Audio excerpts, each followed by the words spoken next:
ஐயப்பனுக்கு காணிக்கையாய் நெய் கொண்டு செல்வது ஏன்?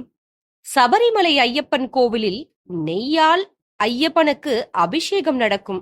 ஆனால் தனி நெய்யையோ தனி தேங்காயையோ நிவேதனம் செய்ய மாட்டார்கள்.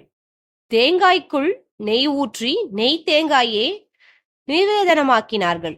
ஐயப்பனுக்கு காணிக்கையாய் நெய் கொண்டு செல்வது காலம் காலமாய் இருந்து வருகிறது. இந்த வழக்கம் ஏன் ஏற்பட்டது தெரியுமா? பந்தல மன்னனின் மனைவி வயிற்று வலியால் அவதிப்படுவதாக பொய்யுரைத்தாள்.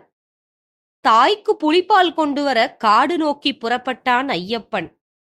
தந்தையான பந்தல மன்னன் மிக வருத்தத்துடன் மகனை வழியனுப்பும் போது, காட்டில் இருக்கும்போது உண்ணக்கூடிய உணவுகள் பல நாட்கள் கெட்டுப் போகாமல் இருக்க நெய்யில் தயாரித்த சில உணவு வகைகளை ஒரு முடியாக கட்டினார்.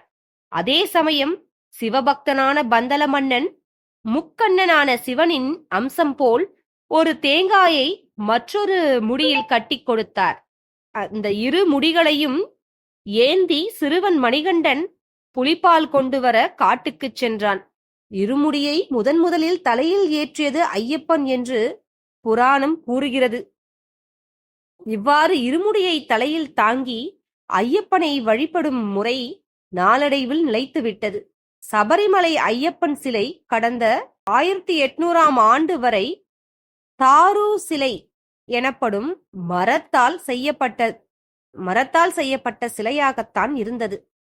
அதன் காரணமாக அப்போது வரை சுவாமிக்கு நெய்யபிஷேகம் நேரடியாக செய்யும் வழக்கம் இல்லாமல் இருந்தது. இதனால் ஐயப்ப பக்தர்கள் கொண்டு செல்லக்கூடிய நெய்யை அங்குள்ள நெய் தோணியில் கொட்டிவிட்டு வரும் பழக்கம் இருந்தது. தற்போது நேரடியாக ஐயப்ப சுவாமிக்கு நெய்யபிஷேகம் செய்யப்பட்டு அந்த பிரசாதத்தை பக்தர்கள் வீட்டுக்கு கொண்டு வருகின்றனர். இருமுடியில் நெய் தேங்காய் சுமந்து செல்வதற்கான காரணம் என்னவெனில், தன் அவதார காரணம் பூர்த்தி பெற்றதால் தான் சபரிமலையில் தவமிருக்கப் போவதாகவும் தன்னை தரிசிக்க வேண்டுமானால் அங்கு வருமாறும் ஐயப்பன் கூறினார். பந்தல மன்னன், மணிகண்டா, நீ காட்டுக்குள் குடியிருக்கப் போவதாய் சொல்லுகிறாய். நாங்கள் உன்னை காண வேண்டுமென்றால் மலைகளை கடந்து வர வேண்டும். வயதான நான் உன்னை காண எப்படி வருவேன் என்றார். அதற்கு மணிகண்டன், உங்களுக்கு ஒரு கருடன் வழிகாட்டும். அந்த வழிகாட்டுதலின்படி நீங்கள் எனது இடத்திற்கு வந்துவிடலாம் என அருள்பாலித்தாராம். அதன்படி ஆண்டுக்கு ஒருமுறை ஐயப்பனை காண பந்தல மன்னன் மலைக்கு செல்வார். மகனை காண செல்லும் போது ஐயப்பனுக்கு பிடித்தமானவற்றை எல்லாம் எடுத்து செல்வார். நெய் வெகுகாலம் கெட்டு போகாத ஒன்று.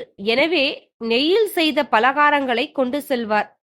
இப்போதும் கருடன் அவருக்கு வழிகாட்டுவதை நாம் கண்கூடாக பார்க்கலாம்.